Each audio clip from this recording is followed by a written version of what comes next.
Miss Nelson is Missing by Harry Allard and James Marshall.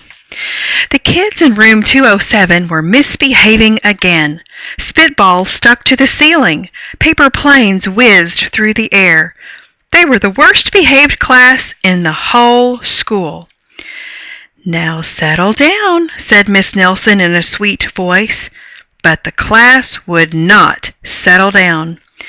They whispered and giggled. They squirmed and made faces. They were even. One Fish, Two Fish, Red Fish, Blue Fish by Dr. Seuss. One fish, two fish, red fish, blue fish. Black fish, blue fish, old fish, new fish. This one has a... The Very Cranky Bear by Nick Bland.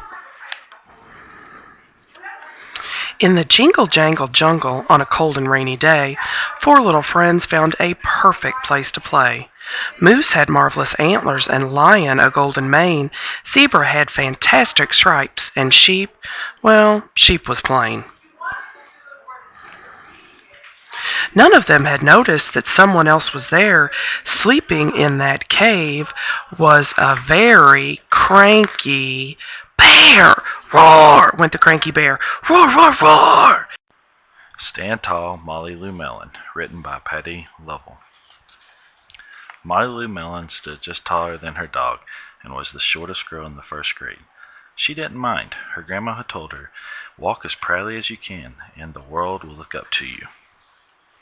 So she did. Molly Lou had buck teeth that stuck out so far she could stack pennies on them. She didn't mind. Her grandma had told her, "Smile big and the world will smile." The Rainbow Fish. The Rainbow Fish, written by Marcus Pfister. A long way out in the deep blue sea there lived a fish, not just an ordinary fish, but the most beautiful fish in the entire ocean. His scales were every shade of blue and green and purple, with sparkling silver scales among them. The other fish were amazed at his beauty. They by called Dr. him Rainbow. Seuss.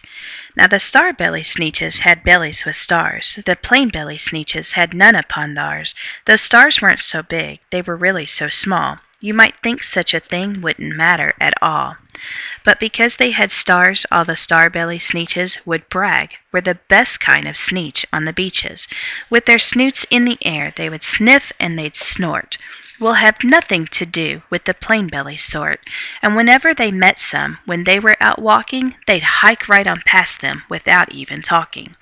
When the star-belly children went out to play ball, could a plain belly get in the game? Not at all. You could only play if your belly had stars, and the plain-belly children had none upon theirs.